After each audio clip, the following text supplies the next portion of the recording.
Susan May is a convicted murderess. She spent 12 years in some of the toughest prisons in Britain and rubbed shoulders with the likes of Rose West and Myra Hindley. She would sometimes seek me out and say what was going on. And I've got to admit, the hairs on the back of my neck used to stand up when Myra did speak to me. And I don't think I'd have survived prison if I'd have dwelt on who I was rubbing shoulders with. But should Susan have been in prison in the first place? Or has an innocent woman been convicted of a crime she did not commit?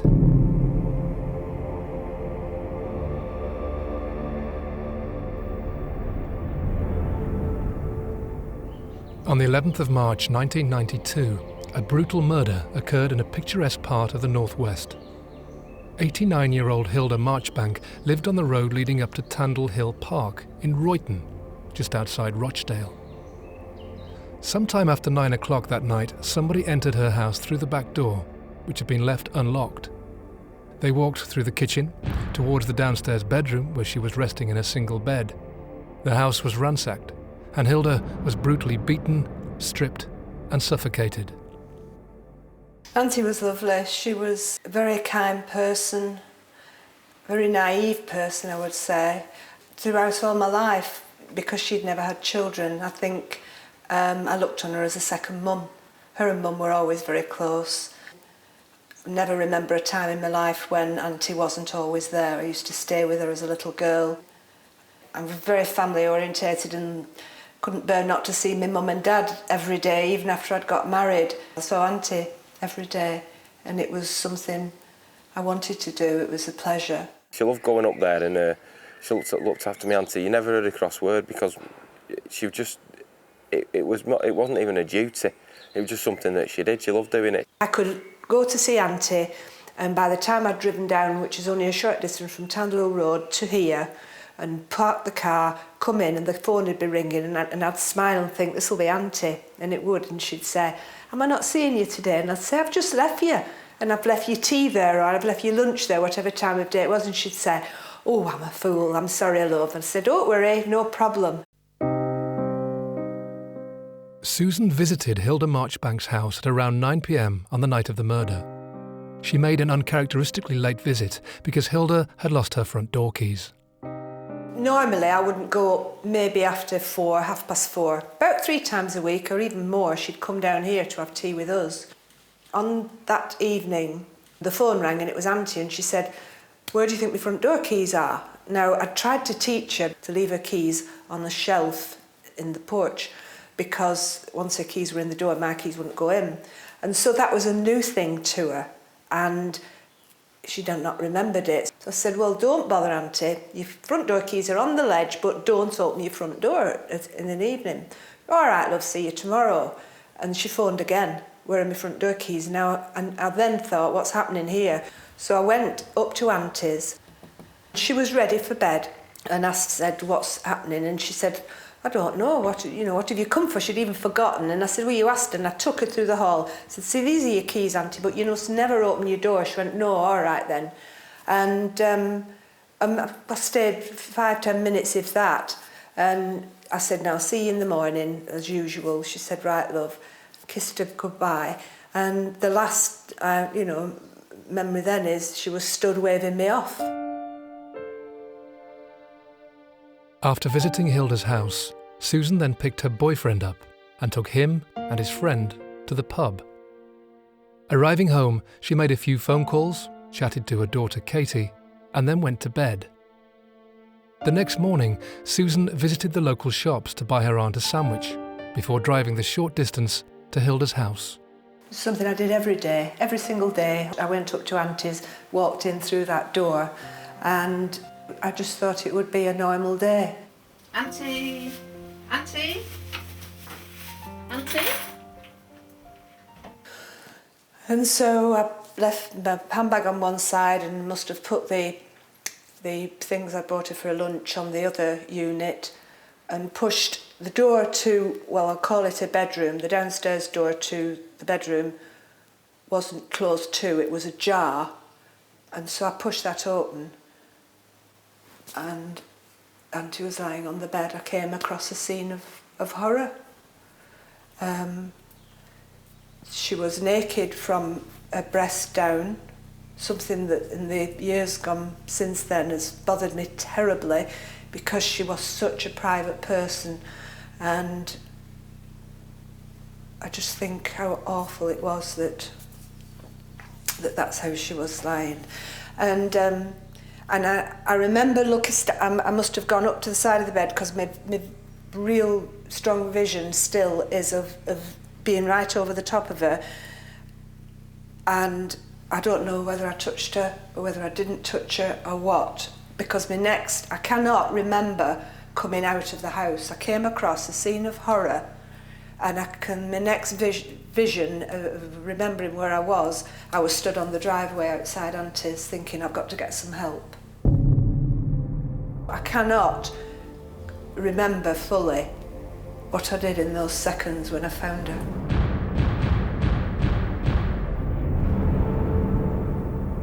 It was total shock. It was beyond.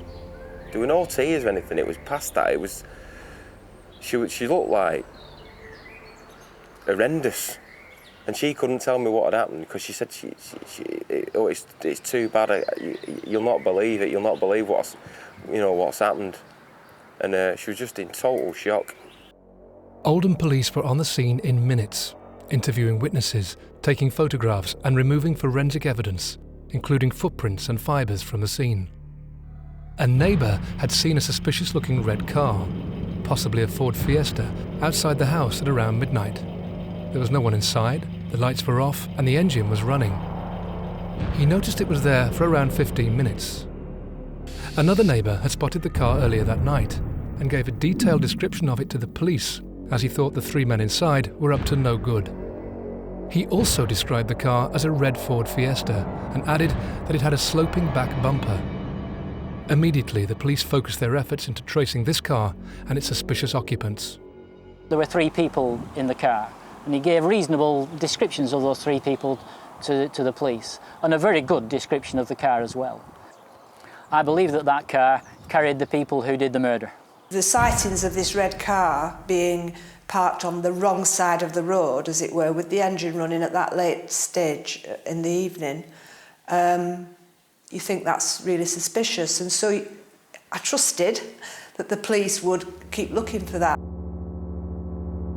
Along with the sighting of the red car, other pieces of evidence were collected from the crime scene.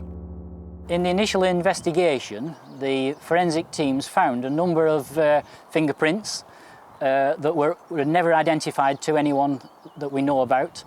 There was a number of footmarks in the porch and a footmark even in a wardrobe upstairs that was never identified to anyone.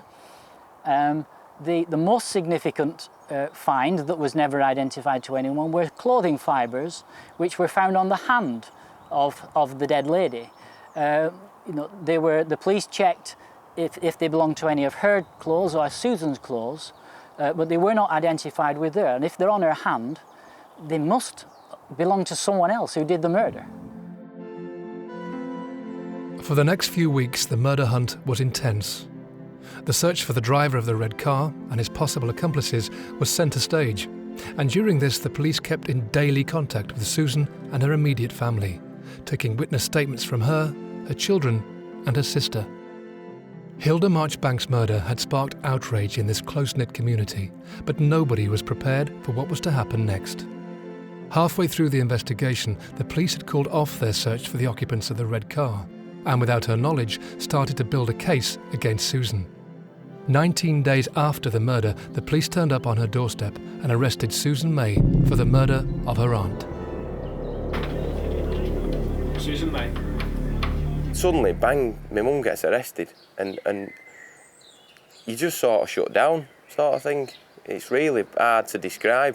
It was too much. It was like emotional overload, to be honest with you. I couldn't really cope with it all. When they came to arrest me on the 30th, I found Auntie on the morning of the 12th of March, and when they came to arrest me on the 30th, so all that time had passed, I'd seen the police every day, and I was so shocked when I opened the front door. I didn't realise that they suspected me. with hindsight, you could see it coming. They scaled everything down up at the house and they were here all the time. The way they were wording it, we're just trying to find out, we're only trying to help you, Susan, and get to the bottom of everything, and we want to find out who's killed my auntie. But looking back, they were just setting it up. You'd expect a bit of a backlash. It's a terrible crime that happened to my auntie. She was beaten badly, strangled, suffocated, whatever else it was that was happened to her. And then my mum gets arrested. The way the world is these days, and was in the early 90s, you'd expect the windows in, wouldn't you, in the house, and no, all it was people on the phone, people coming to the door and saying, this is unbelievable. So why did the police make Susan their chief suspect and build their case against her? Unbeknownst to Susan, suspicion was raised by her own sister, Anne. I think Susan's worst enemy was her own sister. My sister, I think, was the first to put doubts with the police. Her sister had an alcohol problem, but it was nobody was supposed to know. But Sue, of course, knew, because she quite often had to go around to the house and help her sister who was fighting with her husband. It was almost like they had two lifestyles. The lifestyle they wanted people to see, and then this other terrible lifestyle where maybe Jerry handled it better, but Anne was terrible, terrible alcoholic. One of the first things she told the police was that I'd stopped her going to see Auntie, per se, any time, which is rubbish, absolute rubbish. But Anne had stopped helping to look after Auntie. She didn't really come and see Mum a lot because she couldn't really look after herself because of her alcoholism. But they told the police that. Now, alarm bells must have rung with Oldham Police at that time, because the police said to me, in the first couple of days, the neighbours say only one niece goes to visit Auntie a lot, and that's you. Why doesn't your sister go? I didn't say, well, my sister's a raging alcoholic. I said, oh, she's not been very well recently, so I've took a lot of it on. I'm doing it all myself. And so I covered for Anne then. But when they went to say to Anne, the neighbours say only Susan goes to visit Auntie, she said, yeah, because Sue stops me going. She actually, that was a barefaced lie. I mean, I know since she regretted that because she died when I was in prison. But the police used her. There is evidence from people who deal with alcoholics. My sister should never have been questioned. She should never have been used as a witness at my trial, a prosecution witness, because she didn't know what she was doing or saying. Locked away in the holding cells at the local police station, Susan was left alone to try to come to terms with why she was being accused of this brutal murder.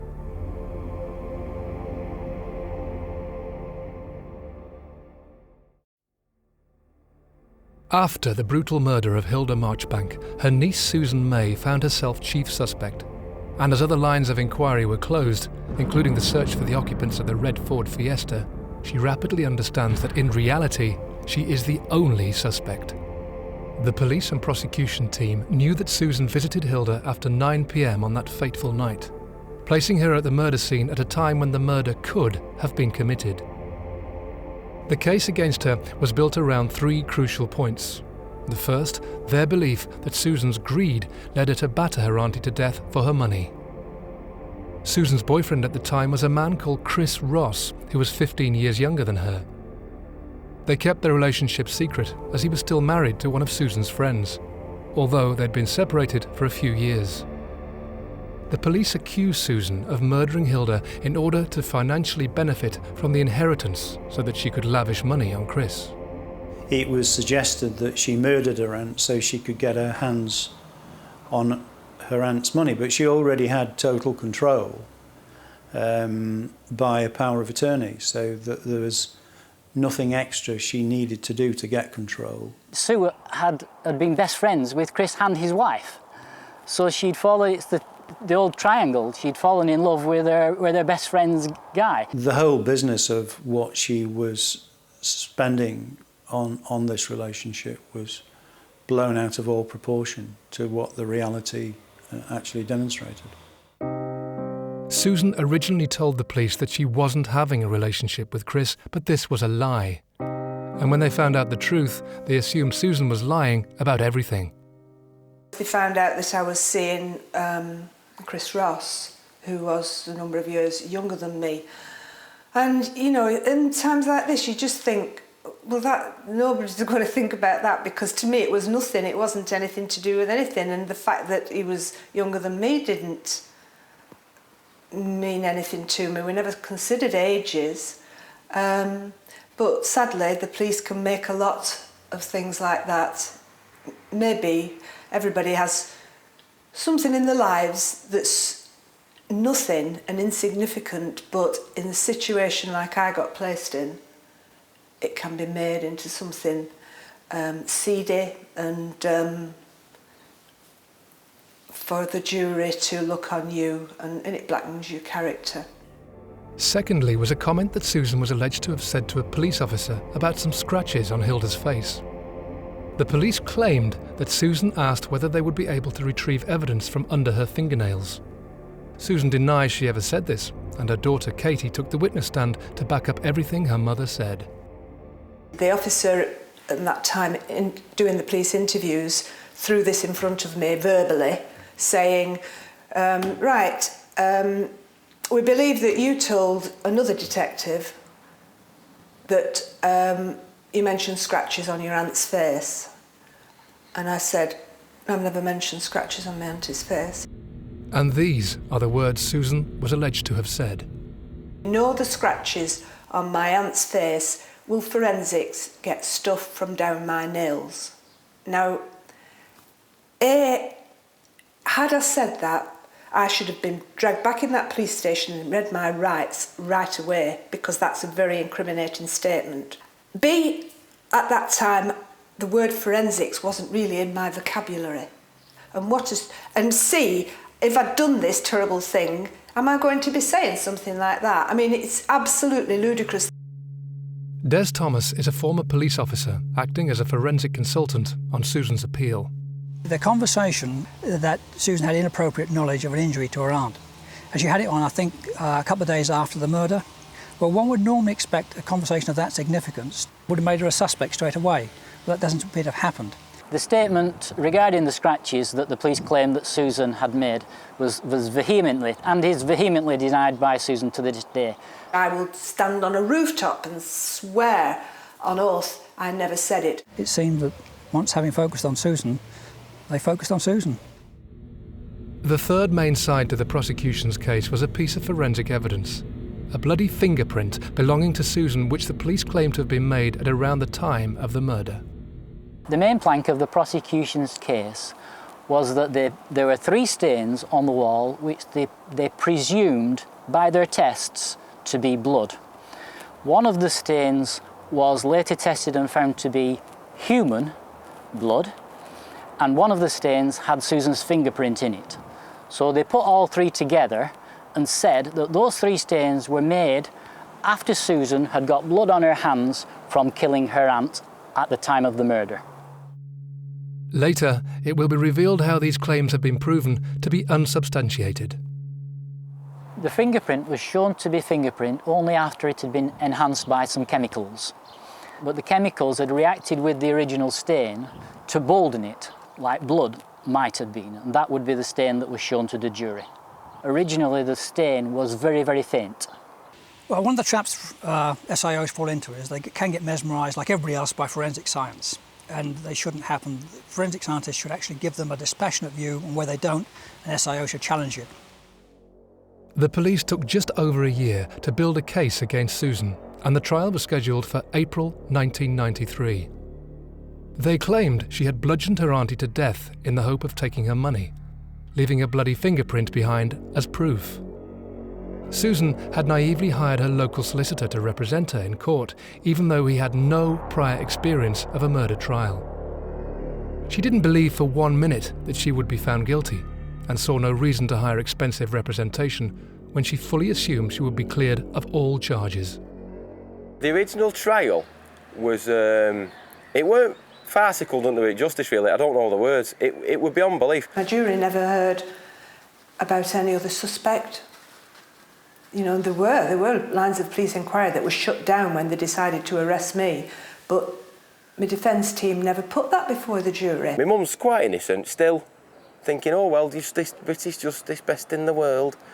It'll just be resolved in a few days. I could kick myself that I didn't push forward like my original solicitor saying to me in those early days. Let me explain to you, Sue. We can get legal aid for a defence fingerprint expert, defence blood expert, defence time of death expert, all these experts. And he said to me, but we don't need that because you're not going to get convicted. Right, I thought, because I trusted him and I'd not done it, so why did they need these experts? I mean, now, good heavens, going to a murder trial with no defence witnesses at all is ludicrous. Susan's case was sliding away from her. The jury never heard about the eyewitness testimony to the red car and the unidentified footprints and fibres suggesting the presence of a burglar. The prosecution had painted a picture of a cruel woman, desperate to finance the relationship with her toy boy lover, and the jury accepted it. They accepted that Susan May brutally beat her auntie to death because it appeared to be the only viable answer. No defence witnesses were ever invited to discredit the forensics or testify to Susan's character. On the 5th of May 1993, the damning verdict was handed to the judge. I had a horrible, sickening feeling that I thought she could go to jail tomorrow. The usual things said, members of the jury, if you could reach a decision, yes, we have unanimous, yes. And they said guilty. And it was like, I wanted to scream and I couldn't. And I remember I was in this glass box and I remember putting my hands and banging on the glass box saying, you're wrong, you're wrong. And I turned because my family and friends were sat to the back across there beyond this glass box and I shouted, help me, please help me. And the next thing he just said, there's no other sentence I can give you but life sentence and take her down. It's hard to comprehend life until you sat really actually think about it. I thought, she's going to go to prison. She's in prison now, and this is it. Any minute now they'll realise they've made a mistake. I really, really believed that it would come, you know, that somebody would say, sorry, you know, that was wrong, we've made a big mistake. In May 1993, Susan May is taken to Risley to start her life sentence. When I first got convicted and went to Risley prison, I still had that belief. I used to think, I don't know why, I used to got this performance, if you will, that every day about 7:30 new intakes used to come in, and so people used to stand on the landings and watch who's new coming in. And I remember for the first couple of months thinking that within those new intakes would be a face I knew, a family member saying, Mum, you can come home because it's all a big mistake. They've admitted it's a mistake. She soon realised that nobody was going to come and take her home, and her fate became ever more real. But she was not altogether alone. Back in her hometown of Royton, a group of people, all individually convinced of her innocence, met in a local pub. After carefully reviewing the evidence together, they made a pact to attempt to clear Susan's name. The organisation that have been supporting her, the Friends of Susan May, have done a wonderful job in highlighting her case. The Friends of Susan May group formed very quickly after Susan was found guilty. Initially, the activity centred around getting another solicitor who would do a proper job, you know. My relationship with Sue goes back to when we were children. She was my sister's best friend, so she was around the house, you know, during my early years, and known as just a good friend of the family. As the battle to clear her name gets underway, Susan makes a decision to concentrate on winning an appeal, opening herself up to the possibility of being denied parole.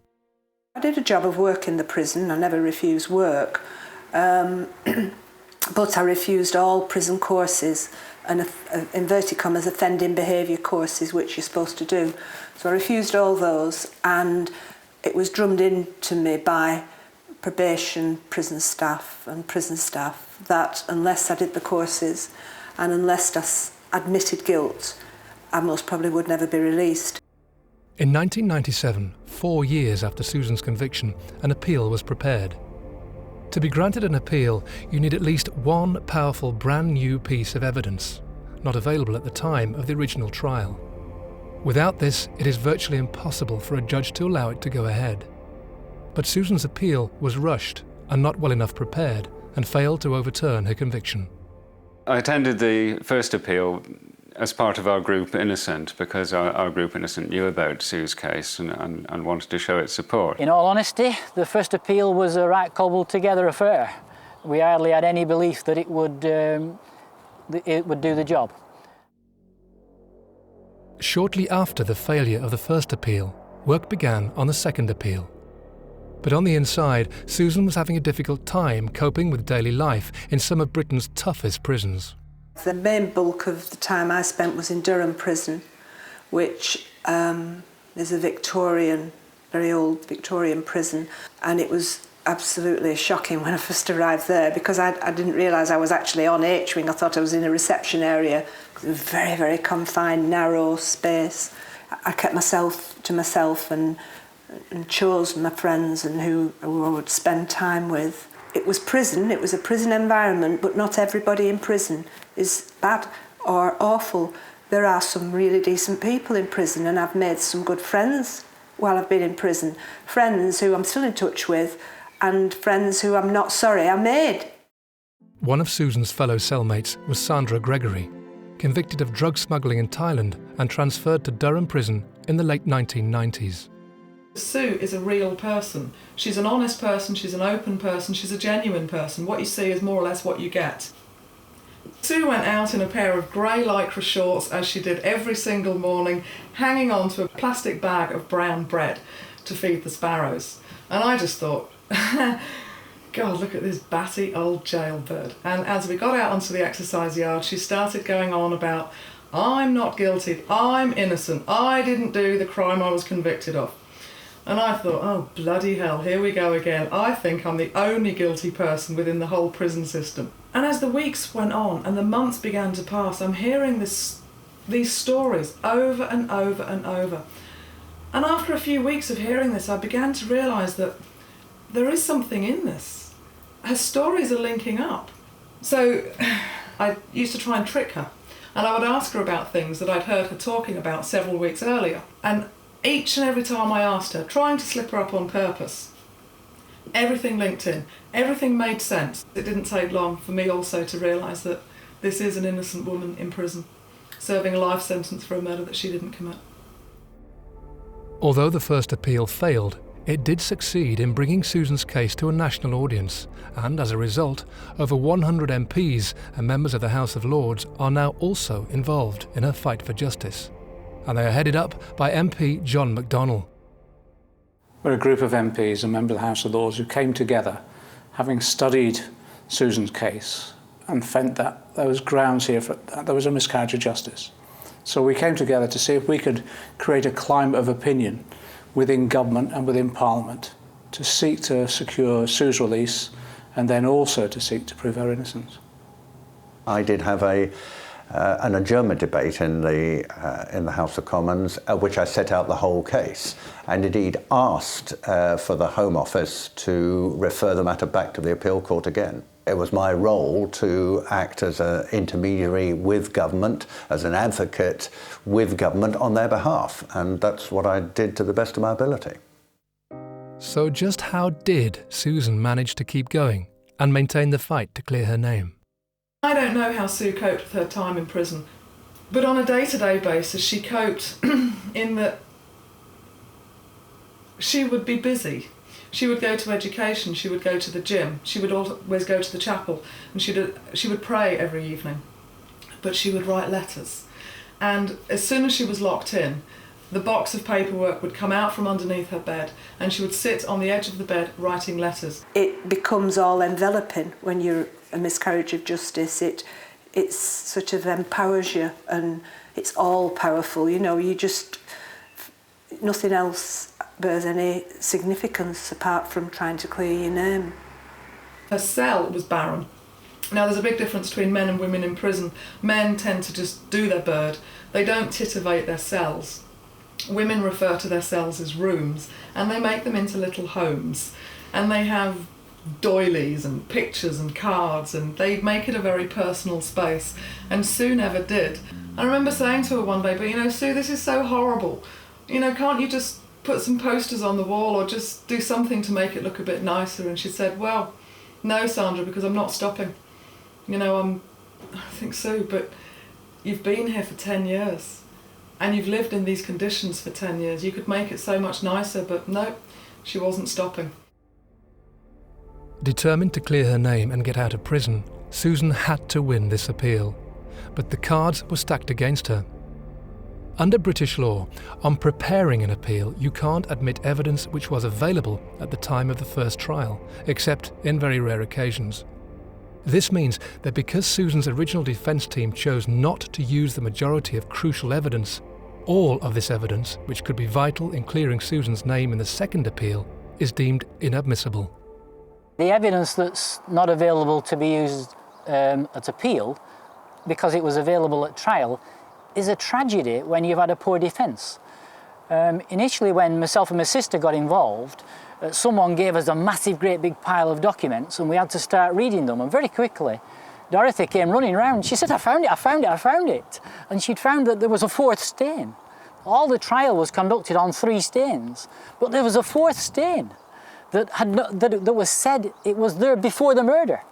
So that must be like these, and they must all have been there before the murder. And then you take that to the solicitors and say, I can't use it, because the solicitors could have used it at trial. And you tear your hair out.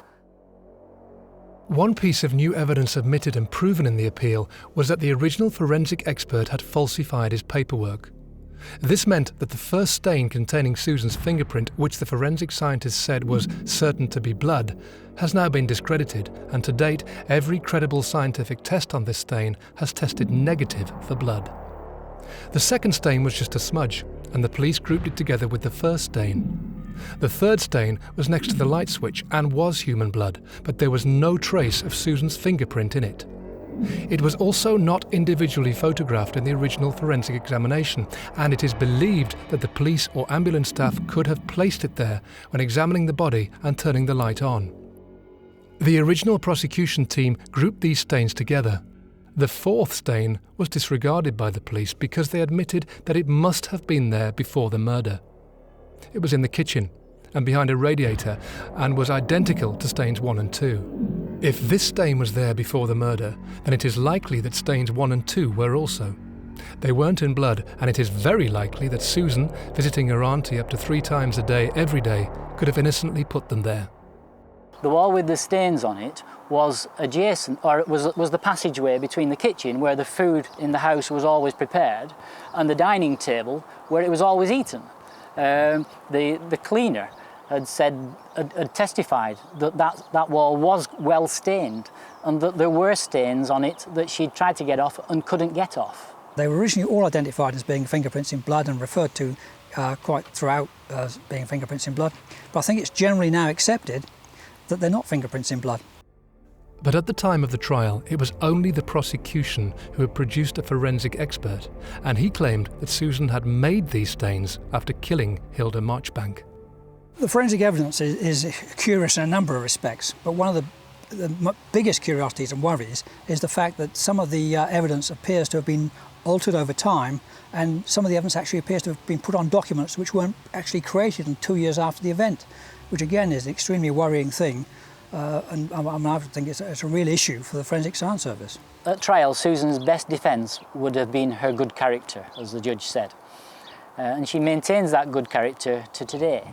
All that she would ever have had to do would be to say that on the morning when she found her aunt's body, that she did actually touch her face and then turn away and put the stains on the wall.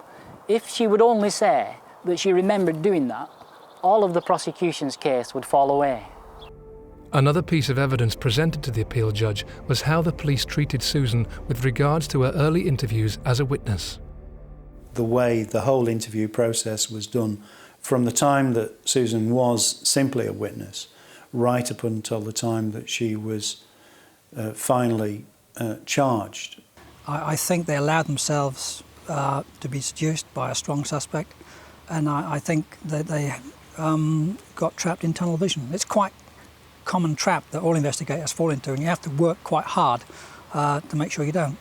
If you're a suspect when you're being interviewed as a witness, then you don't get any of the protections that suspects get. Susan had been interviewed purportedly as a witness but in fact was already a suspect. Being told that you have a right to silence, being told what the evidence against you is to some extent, being told that you have the right to free legal advice. That's the difference. Sue didn't get that. It's almost as if the officers are sort of circumventing their own systems. Every night that Susan was incarcerated proved to be both motivating and frustrating for her appeal team. The reason why I got involved with Susan's case in the first place, after I realised that she was innocent from looking at some of the evidence, was that I just envisaged her every night going to bed behind a locked door. The shut-in, the clang of the door as she shut in for another night. And for all the years, it was everything that I did, you would do it quickly, because it might just save her another night. But all their efforts and hard work would prove to be fruitless. On the 7th of December 2001, Susan's second appeal was dismissed.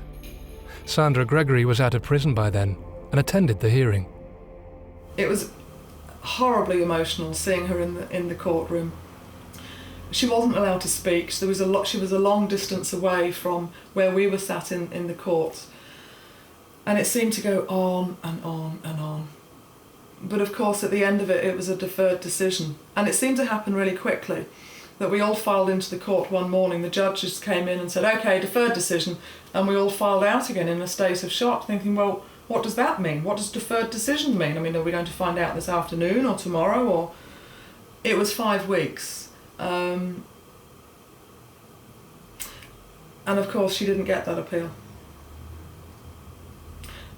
It's a travesty of justice, it really is. I don't know why we lost the second appeal. I find it hard to understand. I think there are one or two things which didn't seem to come before the court, and I don't understand why they didn't. An examination of this very detailed evidence, point by point, I think would suggest to most people that a rational person would reach a certain conclusion, namely that this case is not safe. It can no longer be justified.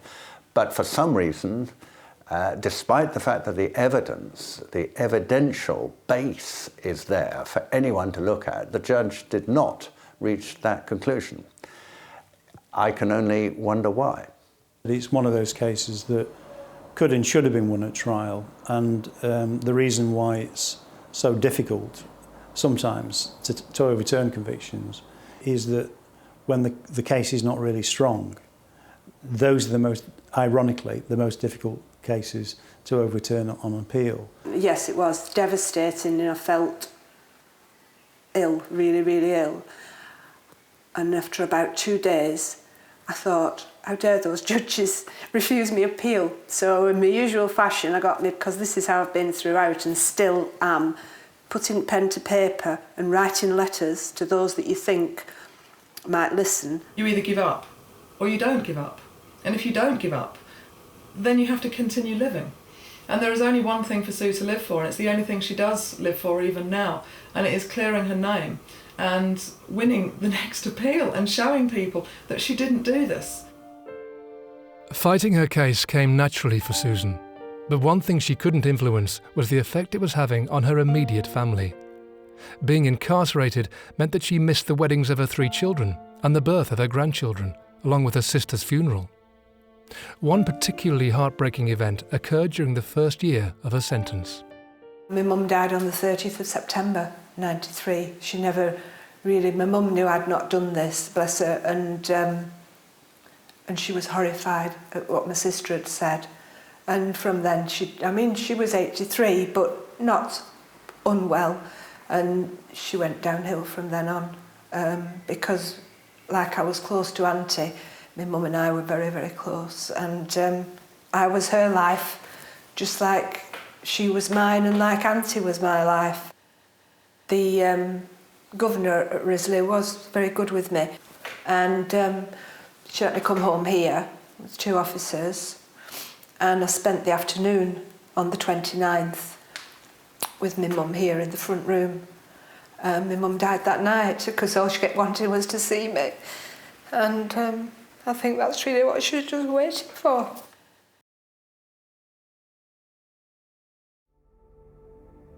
In 2005, after 12 years in prison, Susan May is released.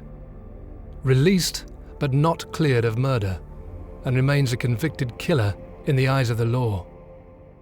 She's one of the very few people who, whilst strenuously protesting her innocence, whilst refusing to cooperate with the prison in terms of courses designed to deal with offending behaviour, was in fact released on the first possible day that she could be released. I was very pleased that she did finally get out of prison. I think it says a great deal for her courage and conviction that she never admitted guilt. The truth is, the prison service puts a great deal of pressure on a prisoner to admit guilt. I'm not going to admit guilt to something I haven't done.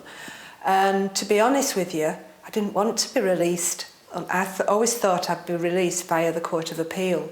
Obviously, she was glad to be going home to spend time with her family and friends, but equally she was very unhappy at going home while still a convicted person, and didn't want to do anything which sent any signal that in any way she was accepting the situation. There wasn't a victory coming out for me when she was released. She came out, it was just like the opportunity to come out. There was no victory at all, there was no celebration. I know my mum wasn't going to be here, I knew that, but the first thing I wanted to do was walk in that front room where my mum lived, because that's where I still pictured her. And I know it's silly, but I knew she wasn't going to be, so it was really emotional time to come to terms with everything that had happened. It's hard for my mum. She's not getting any younger. It destroyed her confidence, destroyed everything about her going to prison. She was there for a long time. The majority of my adult life. I mean, she's only been home 2 years now. I've struggled because I am damaged. Prison damages you. And I think it's because I'm still fighting to clear my name that fuels me. Once you've done 4 years inside a prison, you become institutionalised. It's very difficult to overcome that.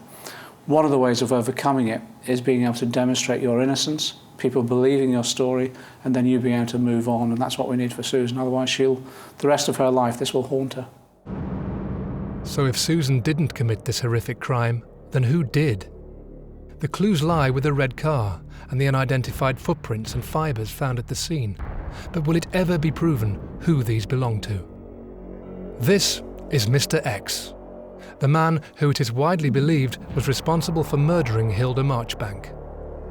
It is unethical to reveal his identity without a fair trial, but Mr. X will never get a fair trial because he's dead, fatally stabbed by a fellow criminal. His attacker was caught and convicted of murder, but during his trial, a conversation with a police officer revealed a chilling piece of information. Mr. X continually bragged that in 1992 he visited a house in Royton and murdered an elderly widow during a burglary, and he will never get caught for this murder because some woman is doing his time for him. It has been proven that the red car belonged to Mr. X's sister and was sold on shortly after the murder, and that other members of the criminal fraternity knew about Hilda's murder before Susan found the body that fateful morning. Susan has no choice but to continue the fight to clear her name, despite the pressure and torment it places on her everyday life, and it remains the single most important thing that keeps her going. She still is driven by the passion of proving who killed me auntie and proving her innocence at the same time, because they're both the one and the same. My own personal belief is that she should put a lot of it down and get her life back, but she can't. So we have to remain and support her in that. The only thing she seems to do and the only thing she seems to talk about is the case and any recent developments and any possible developments and what she's going to do next and where she's going to go and which letters she's writing. She said to me that she doesn't feel she's really doing anything of any importance unless she's actually working on her case. And the main emphasis of the work now is to try and provide enough new evidence for a third appeal, which could possibly be the last chance she has to clear her name. I want to see her name finally cleared. That's the objective, and this terrible penalty that she has suffered grievously. I don't think any of us can realise what being in prison for 12 years when you're innocent can mean. We're just waiting for the Criminal Cases Review Commission to to feel that they've got the right case that they can put to the court. The most important thing now, I think, is to make sure her story is told. And one of the things about this case is in telling Sue's case, it might prevent it happening to others. I know that Sue will not find any peace and won't rest until she's cleared her name. We are committed to walking with Susan until her conviction is quashed. Sue will never stop fighting to clear her name. The truth will out. I did not murder Auntie. I'm not guilty. I will never give up my fight as long as it takes to clear my name. And I'm just appreciative of all the support that I get and the help that that's given and sustained me throughout this terrible, terrible nightmare.